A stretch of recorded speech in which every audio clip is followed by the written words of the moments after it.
आज शादियों में बेपर्दा अपनी बीवियों को ले जाने वालों, मजारों पे बेपर्दा औरतों को घुमाने वालों, क्या मोहब्बत है अल्लाह वालों से तुम्हें? क्या कोई मोहब्बत भी नहीं? क्या मोहब्बत है ये? अपनी बहन बेटियों के सर पे दुपट्टे ना रखने वालों, सुनो, मेरे इमाम ने कहा मेरी ज़ैनब, मैं नाना का दीन बचाने आया हूं। और नाना की हदीस है कि औरत की आवाज भी औरत है।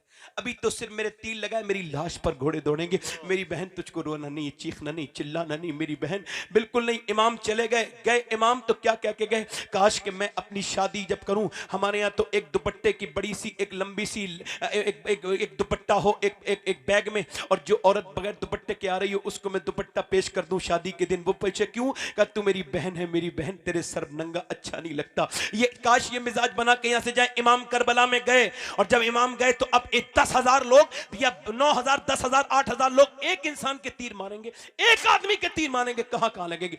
एक तीर इमाम के सीने में लगा, सीने में तीर लगा तो उसको निकाल रहे थे इमाम कि फिर दूसरा तीर माथे में लगा, माथे से निकालते थे, माथे के अंदर दाखिल हो गया, निकालते थे तीर तो निकालते फिर इमाम जो है ना इतने तीर लगे कि नेज़े तीर जिस्म पे बेशुमार जो है ना वो जख्म है। इमाम जमीन पे तशरीफ लेके आ रहे हैं, और जब घोड़े से नीचे गिरने लगे इमाम तो लब हिलने लगे। जिसने अपने बच्चे की लाश उठाई है, जिसने अपने भाइयों की 4 भाइयों की लाशें उठाई हैं, जिसने अपने भतीजों की लाशें उठाई हैं, जिसने अपने 6 महीने के बच्चे की गले में हलकूम में तीर छिदता हुआ देखा है, वो हुसैन घोड़े से नीचे गिर रहा है तो लब हिल रहे हैं। तारीख ने पूछा किसका नाम लेते थे? किसका नाम ले रहे थे? क्या अपनी बहन ज़ैनब का नहीं? क्या अपनी बीबी शहरबानो का नहीं? क्या अपनी बेटी सकीना का नहीं? किसको याद करते थे? क्या अपनी अम्मी फातिमा को नहीं? क्या अपने बाबा अली को का नहीं? घोड़े से गिरते थे तो किसको याद कर रहे थे? किसको याद करते थे? आखिर किसकी याद थी? तो किसी की, ना माँ की, ना बहन की, ना भाई की, ना रिश्तेदार की। इमाम जब घोड़े से नीचे आ रहे थे मेरे हुसैन के जिस्म लहूलुहान था। इमाम जब ऊपर से नीचे को गिरे तो आप कहते थे या अल्लाह मेरे नाना की गुनहगार उम्मत को बख्श दे, या अल्लाह मेरे नाना की गुनहगार उम्मत को बख्श दे। यानी मेरे जैसे कमीन के लिए दुआ करता था मेरा इमाम। दुआ करो कि हम भी उस इमाम की दुआ में कवर हो जाए। मेरा इमाम नीचे गिरते गिरते कहता था ऐ अल्लाह मेरे नाना की उम्मत को बख्श दे, ऐ अल्लाह मेरे नाना की। जमीन पर फिर तशरीफ लेकर के गए। जब लेके गए तो सर सजदे में, नमाज पढ़ चुके थे, सजदा शुक्र कर रहे हैं, नमाज पढ़ चुके थे, सजदा शुक्र, ऊपर सजदा किया, ऊपर से उसने खंजर रख दिया, खंजर ऊपर चल रहा है। मुझे बताओ कोई ऐसा भी सजदा करने वाला देखा आपने कि ऊपर से खंजर चल रहा और नीचे से जबान कह रही अल्लाह तेरा शुक्र है, अल्लाह तेरा शुक्र है, तूने हुसैन को की कुर्बानी को कबूल किया, अल्लाह तेरा शुक्र है, अल्लाह तू मुझसे राजी हो जा, अल्लाह मुझसे राजी हो जा, अल्लाह तू मुझसे राजी हो जा। ऐसा सजदा कौन कर सकता है? क्या ऐसा सजदा? आज तुम्हारी मस्जिदें खाली हैं, तुम मस्जिदों में नहीं जा रहे हो। इमाम की गर्दन को ऊपर से काटने वाला काट रहा है, नीचे से मेरा इमाम कह रहा है या अल्लाह तू मुझसे राजी है। सजदे तो सबने किए मगर तेरा नया अंदाज है। हुसैन तूने वो सजदा किया जिस पर खुदा को नाज है। इमाम सजदा करके गर्दन काट दी जाती है। कौन सी गर्दन कटी है जिसे मेरे नबी बार बार चूमते थे?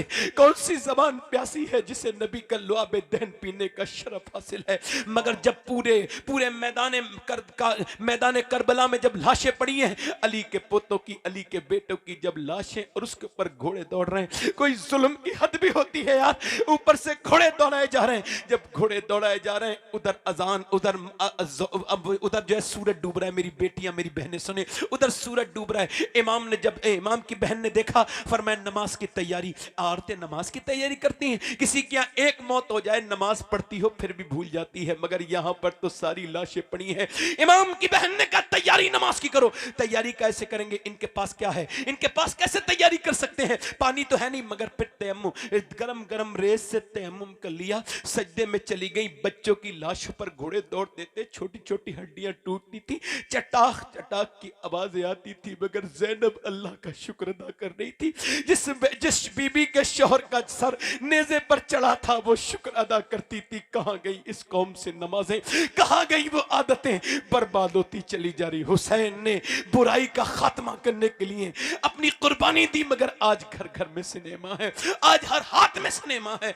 हर नौजवान लड़का रात के वक्त में गंदी तस्वीरें देख के समझता है मुझे किसी ने नहीं देखा, मगर तेरे रब ने तुझे देख लिया, तेरे रब ने तुझे देख लिया। मेरे आका करीम गुजर के जा रहे हैं, एक पत्थर के करीब बहुत पानी है, अल्लाह अकबर। मेरे नबी करीम ने उस पत्थर को देखा, हैरत की। एकदम मेरे अल्लाह की तरफ से पैगाम आया, मेरे महबूब इस पत्थर से पूछो कि इसका पानी इसके अंदर से इतना क्यों निकल रहा है। हुजूर ने पूछा तो उस पत्थर ने कहा, जब से मैंने ये सुना है कि पत्थर और इंसान जहन्नम का ईंधन बनेंगे, मैं इतना रोया हूं हुजूर कि मेरा ये पानी मेरी आंखों के आंसू हैं। पत्थर रोने लगे, मगर इंसान के सीने बिल्कुल बेकार हो गए। यार मैंने अपनी आंखों से पोस्टमार्टम होते देखे, आपने कभी नहीं देखा तो वीडियो देख लीजिएगा पोस्टमार्टम की, जरा गौर कर लीजिएगा किस कैसे होता है पोस्टमार्टम, जरा देखना। लाशें मुरादाबाद के पोस्टमार्टम हाउस पे जाके देखो, पड़े हैं जवान नौजवान, अपने घर से मोटरसाइकिल के लेके निकला था, उसको खबर नहीं थी मौत आ जाएगी, गाने कानों में लीड लगा के सुनते जाता था, उसको खबर नहीं थी मौत, मगर मौत ने आ लिया। हम कहते थे तौबा कर लूंगा मियां, कर लूंगा, अभी वक्त पड़ी है, वक्त पड़ा है, अब कब करेगा, वो अपने रब को मना ले, मगर नहीं, आज जब लाश गई है, वो कह रहा है चीरने वाला हमारे पास वक्त नहीं, कल आना, कल। अब पूरी रात उसी लाश के दरमियान पड़े हैं, उसके सर पे ट्रक चला था, पूरी रात वहीं पे खड़े हैं। अब सुबह को उसने चीरना शुरू किया है, तो पहले तो वो चीरते थे हथौड़ी से, कुल्हाड़ी से चीरते थे, अब उनके पास ग्लेंडर है, ऊपर से डालते हैं, नीचे तक ऐसे चीरते चले जाते हैं, और जिस्म को पूरा खोल देते हैं, अंदर से अच्छे अच्छे हिस्से निकालते हैं, फिर मोटी सुई से फिर उस पे स्टिक लगाते हैं, टाके लगाते हैं, और फिर उसके बाद बंद करके फिर काली पन्नी में करके भेज देते हैं। हुजूर फरमाते जब मुर्दे का हाथ पकड़ता है ना गस्साल, मुर्दा कहता है आराम से उठा, तेरे उठाने से बड़ी तकलीफ होती है। ये बताओ जब हाथ उठाने से तकलीफ होती है तो जब वो चीरता होगा तो कितनी तकलीफ होती होगी। हमारे यहाँ संभल का जो बैजोई के पास है पोस्टमार्टम हाउस, जब मेरा दिल ज्यादा सख्त होने लगता है तो मैं अपनी गाड़ी उठा के उस पोस्टमार्टम हाउस पर जाता हूँ, बगैर किसी को बताए हुए, थोड़ी देर मुंह अपना छुपाए हुए खड़ा रहता हूँ, और मैं वहां पे डेड बॉडी को आते देखते देखते सोचता हूँ, या अल्लाह मैं दिन रात सफर में रहता हूँ, मेरे मालिक मुझे पोस्टमार्टम वाली मौत से बचा लेना मेरे रब। वो पोस्टमार्टम वाली मौत कितनी सख्त मौत है। और मेरे दोस्तों और मेरे भाइयों, मैं आपसे कहता हूँ आओ आओ तौबा कर लो। तुमने अपने घर से जाते हुए बुजुर्ग नहीं देखे, तुमने उठते हुए हंगामा, कब तौबा करोगे? बोलो जब आसमान फटेगा तब तौबा करोगे। बोलो कब तौबा करोगे? बोलो तुमने बादशाहों को मरते नहीं देखा क्या? तुमने अपने मोहल्लों से उठते हुए लाशें, जवान और बूढ़े और औरतों की लाशें, मेरी बहनों तुमने औरतों को कब तौबा करोगे? क्या तुम दुनिया में आए थे इस वजह से जो करो? नहीं नहीं नहीं, तुम्हें आजमाइश के लिए दुनिया में भेजा गया था, मगर तुम कैसे बन गए? ओ दोस्तों, रातों के वक्त में मोबाइलों में गंदी तस्वीरें देखने से क्या समझते हो? तुम्हारा रब तुमसे गाफिल नहीं, वो तुमको देख रहा है, वो हर जगह देख रहा है। मैं जितने दिल से गुफ्तगू कर रहा हूं वो ये भी देख रहा है, और आप जितने दिल से सुन रहे हो आप भी। कयामत के दिन मैं मुझसे हिसाब सुनाने का होगा तो आपसे सुनने का भी हिसाब होगा। मैं आपसे पूछता हूं, बताओ क्या मेरा रब तुम्हें देख नहीं रहा है? बताओ बताओ, जरा गौर करो। आखिरी बात बयान करता हूं और अपनी बात को खत्म करता हूं। आखिरी बात मेरी यह है, एक किफल नाम का लड़का था, हर रात नई लड़की बुलाता था, हर रात नई लड़की बुलाता था। इतना मालदार था, इतनी दौलत थी उसके पास, हर रात नई लड़की, बिल्कुल नई लड़की जिसे किसी ने न छू, इतने पैसे थे उसके पास, हर रात नई लड़की बुलाता था। किफल नाम था। हुजूर फरमाते एक दिन एक लड़की आई तो वो रोने लगी। इसने कहा रोती क्यों है? पैसे दिए मैंने तुझे, मेरी रात खराब कर रही है। उसने कहा पैसा सब कुछ नहीं होता। कहा फिर रो किस वजह से रही है? कहा इस वजह से कि मेरा बाप मर गया, मेरी मां नहीं है, बहन भाई भूखे हैं। कहा रो क्यों रही है? कहा बस उनकी भूख की वजह से जिस्म बेचने आई हूं। कहा फिर डरती किससे? कहा बस उसी रब से कि जब मैं सजदा करती हूं तब भी अल्लाह देखता है, मैं तेरे यहाँ अपनी इज्जत का सौदा करने आई हूं तब भी मेरा अल्लाह देख रहा है, तब भी मेरा रब देख रहा है। एक सिहाबी हुजूर की बारगाह में आया, कहने लगा हुजूर मैंने फला गुनाह किया, अल्लाह माफ कर देगा? हुजूर ने फरमाया बिल्कुल कर देगा। तो उसने एक सवाल और किया, हुजूर जब मैं गुनाह कर रहा था अल्लाह देख रहा था? हुजूर ने फरमाया हाँ। वो पीछे को गिरा, इंतकाल कर गया। जब अल्लाह देख रहा था तो मैंने क्यों किया ऐसा? क्यों किया? क्यों किया? क्या तुम रब के बंदे नहीं हो? ये तो जिनके लिए तुम जिंदगी जी रहे हो, ये तो तुम्हारी कब्रों पे हाथ झाड़ के आएंगे। जिनके लिए जी रहे हो, वो रो के बोली मैं अपने रब से डर रही हूं, अगर मेरा बाप ना मरा होता, मेरे बहन भाई भूखे ना होते, ऐसा ना करती। ये कह के वो बिलक बिलक के रोई, कि तुझे क्या पता, तू तो बहुत बदतरीन है, तुझको क्या पता कि इज्जत क्या होती है। वो जब रोई ना तो उसी वक्त उसके रोने से हुजूर फरमाते उसका किफल का दिल धुल गया। आंसू कितने कीमती होते हैं, निकलते किसी के हैं, दिल किसी का धुल जाता है। दिल धुला उसका किफल का, बोला मैं तुझे अपनी बहन बनाता हूं, जा चली जा। उसको सारे पैसे दे दिए, सजदे में जाके बोला मालिक हाथ तक नहीं लगाया था, तुझसे कांप रही थी, मगर मैंने तो कितनी इज्जतें लूटी, कितने मैंने छुप छुप के गुनाह किए, कितनी इज्जतों पे डाके डाले, क्या मैं माफ हो जाऊंगा? हालांकि मेरे जैसा गुनहगार पूरी दुनिया में कोई नहीं है, मगर अगर मेरे गुनाहों की कोई हद नहीं है तो तेरे करम की भी कोई हद नहीं है। अगर मेरे गुनाहों की कोई हद नहीं तो तेरे करम की भी कोई हद नहीं। मालिक मुझे माफ कर दे। कोई बंदा तेरे दर पे जो आंसू रोल देता है, मेरे मौला दरे तौबा तू उस पर खोल देता है। वो ऐसा रोया कि उसका उस जवान के दिल का दौरा पड़ गया। हुजूर फरमाते मर गया। सुबह को कोई जनाजा उठाने नहीं आया। जब कोई नहीं आया, अल्लाह ने दोपहर के वक्त में फरिश्तों को भेजा और इसकी दीवार पे बड़े बड़े अल्फाज के लफ्जों के साथ ये अल्लाह ने लिखवाया, इन्नल्लाह कद गफर लिल किफल। ये जो किफल है ना, इसे अल्लाह ने बख्श दिया है, इसकी मगफिरत कर दी है। और क्यों कर दी? अल्लाह की रहमत की आवाज आई, इस वजह से इसने चुप के आंसू बहाए थे। इसने मुझे मना लिया था। वो कहता है ए मेरे बंदे, बस तू इतना रो ले कि तेरी आंख का आंसू ढलक के तेरे गाल तक आ जाए, मैं तेरे सारे गुनाह माफ कर दूंगा। आज आओ, अभी आओ, आओ दो आंसू बहा लें। बहुत रोए कारोबार के गम में, बहुत रोए अपनी दुनिया के गम में, एक बार अपने रब के सामने गिड़गिड़ा के आंसू बहा लें।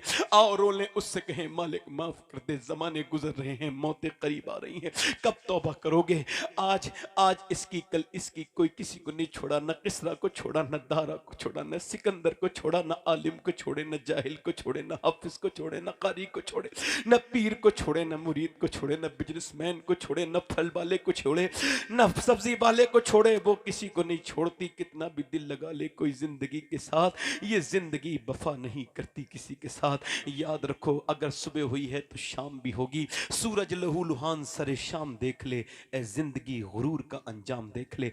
आओ इस महफिल में तौबा करें। हाथ उठा के बताओ कितने लोग इमाम हुसैन के नाम पे गर्दन कटा सकते हैं? दोनों हाथ उठा के बताएं। नीचे हाथ कर ले। जो गर्दन कटा सकता है कुछ भी कर सकता है, कुछ भी कर सकता है ना। एक दूसरे की तरफ ना देखना, मुस्कुराना नहीं, बस समझदारी से समझना। दीन नगर के लोग हैं आप, आपने अल्हम्दुलिल्लाह बहुत फैज पाया है। इधर सदरुल्लाह फाजिल का फैज है, इधर जिनेटा शरीफ में हमारे बुजुर्गों का फैज आपने पाया। आप अल्हम्दुलिल्लाह रब्बिल आलमीन हुजूर के आशिक हैं। हाथ उठा के बताओ कितने हुजूर के नाम पे गर्दन कटा देंगे? दोनों हाथ उठा के बताएं। नीचे हाथ कर ले। जो गर्दन कटा सकता है कुछ भी कर सकता है। कितने लोग ऐसे नौजवान आज से इस महफिल में वादा करें, मैं गर्दन भी कटा सकता हूं और आज से हुजूर के नाम पे पूरी दाढ़ी भी रखा सकता हूं। इस महफिल में खड़ा हो जाए, खड़े हो जाएं वो लोग, सिर्फ दाढ़ी रखाने वाले, जिनके छोटी दाढ़ी हो या कटी हुई हो, खड़े होकर हाथ ऊपर कर लें। सुभान अल्लाह, सुभान अल्लाह। मैं किसी को तौफीक नहीं दे सकता, कह सकता हूं हाथ उठा लो, खड़े रहो। सुभान अल्लाह। दोनों हाथ उठाएं जो दाढ़ी रखाएं। जिनके पहले से पूरी दाढ़ी हो वो ना खड़े हों, जिनके छोटी दाढ़ी हो या कटी हुई हो वो खड़े रहें। इधर से नौजवान हाथ ऊपर कर लें, दाढ़ी रखाने वाले मेरे साथ कहें इंशाअल्लाह आज के बाद ना दाढ़ी कटेगी ना मुड़ेगी। इंशाअल्लाह, इंशाअल्लाह। कोई रिश्तेदार जरूरी नहीं है, सबसे पहले मदीने का ताजदार जरूरी है। वाह वाह वाह वाह। दोनों हाथ उठा के इंशाअल्लाह है, नीचे बैठ जाएं। हुजूर की आंखों की ठंडक क्या है? बोलो बोलो क्या है? तो आज इस दीन नगरपुर के लोग कितना वादा करेंगे, और वादा नहीं इरादा, आज से कुछ भी जाएगा। हमारे मुसल्ले तैयार रहेंगे, हमारी दुकानों में, हमारी मस्जिदों में हम आबाद करेंगे मसाजिद को, और सड़कों पे नमाज पढ़ेंगे। दोनों हाथ उठा के बोलो इंशाल्लाह नमाज पढ़ेंगे, इंशाल्लाह पाबंदी के साथ नमाज पढ़ेंगे, इंशाल्लाह अपनी बहन बेटी को पर्दा कराएंगे, इंशाल्लाह मसलके आला हदरत पे सख्ती से कायम रहेंगे, इंशाल्लाह।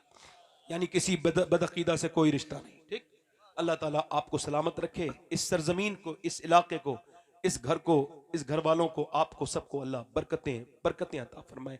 आप सब अल्लाह करे तो बार बार मदीना देखें, अल्लाह आपको बार बार बगदाद शरीफ दिखाए, अल्लाह आपको करबला दिखाए। मैं कम इल्म आदमी हूँ, बड़ा एक बेकार सा इंसान हूँ, मुझसे कोई गलती हो गई हो तो मेरी बात को आप माफ कर दीजिएगा, कोई अच्छी बातें लगी हूँ तो उनको आप